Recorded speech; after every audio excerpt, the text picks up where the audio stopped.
Hello my dear busy people, welcome to cherries kitchen.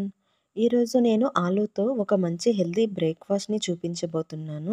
Taste చాలా బాగుంటుంది. పిల్లలకి, పెద్దవాళ్ళకి అందరికీ నచ్చేలా తక్కువ ఆయిల్తో చూపిస్తాను.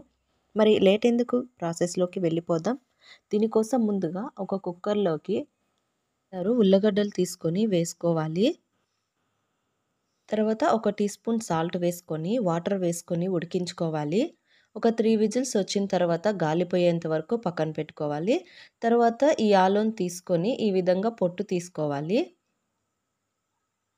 పొట్టు తీసుకున్న తర్వాత ఒక ప్లేట్లోకి తీసుకొని పక్కన పెట్టుకుందాం. తర్వాత ఈ ఆలూ అన్నిటినీ ఒక బౌల్లోకి తీసుకొని ఈ విధంగా ఒక స్మాషర్ తోటి స్మాష్ చేసుకోవాలి.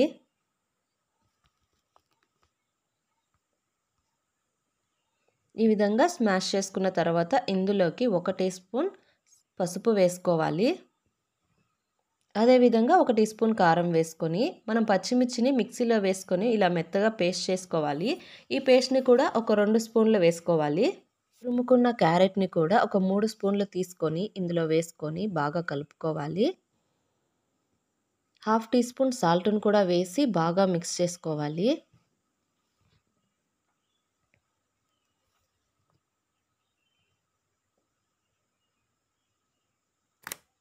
ఈ విధంగా బాగా మిక్స్ చేసుకొని పక్కన పెట్టుకోవాలండి. స్టఫింగ్ అయితే రెడీ అయిపోయింది. ఇప్పుడు మనం చపాతీ పిండి తీసుకుందాం. దీనికోసం నేను గోధుమ పిండినే వాడుతున్నాను. ఇప్పుడు మనం నార్మల్ చపాతీలు రుద్దుకున్నట్టుగా ఈ విధంగా రుద్దుకోవాలి. కొద్దిగా మందంగానే ఉండాలండి చపాతీలు. చూడండి, ఈ విధంగా చేసుకున్న తర్వాత ఇప్పుడు మనం ఇందులోకి స్టఫింగ్ తీసుకుందాం. ఒక 2 స్పూన్లు వేసుకొని ఈ విధంగా ఫోల్డ్ చేసుకోవాలి. ఇలా అన్ని చపాతీలు తీసుకొని ఇదే విధంగా ఇదే ప్రాసెస్లో అన్ని చపాతీలు రెడీ చేసుకొని ఒక ప్లేట్లోకి తీసుకొని పక్కన పెట్టుకోవాలి. తర్వాత స్టవ్ వెలిగించుకొని ప్యాన్ పెట్టుకోవాలి. ఈ ప్యాన్ కొద్దిగా వేడైన తర్వాత కొంచెం ఆయిల్ని స్ప్రెడ్ చేసుకోవాలి. ఇప్పుడు ఒక్కొక్క చపాతీని తీసుకుని ఈ విధంగా రౌండ్గా ఒత్తుకోవాలి.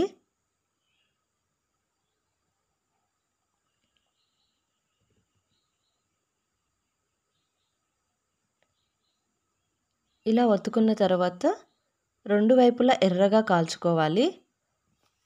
స్టవ్ని లో ఫ్లేమ్లో పెట్టుకోండి, లేదంటే మాడిపోయే ఛాన్సెస్ ఉన్నాయి. చూడండి, ఈ విధంగా 2 వైపులా ఎర్రగా కాల్చుకోవాలి. మధ్య మధ్యలో ఇలా తిప్పుకుంటూ కాల్చుకోవాలి. ఇదే విధంగా అన్ని చపాతీలు కాల్చుకొని ఒక ప్లేట్లోకి తీసుకొని పక్కన పెట్టుకోవాలి.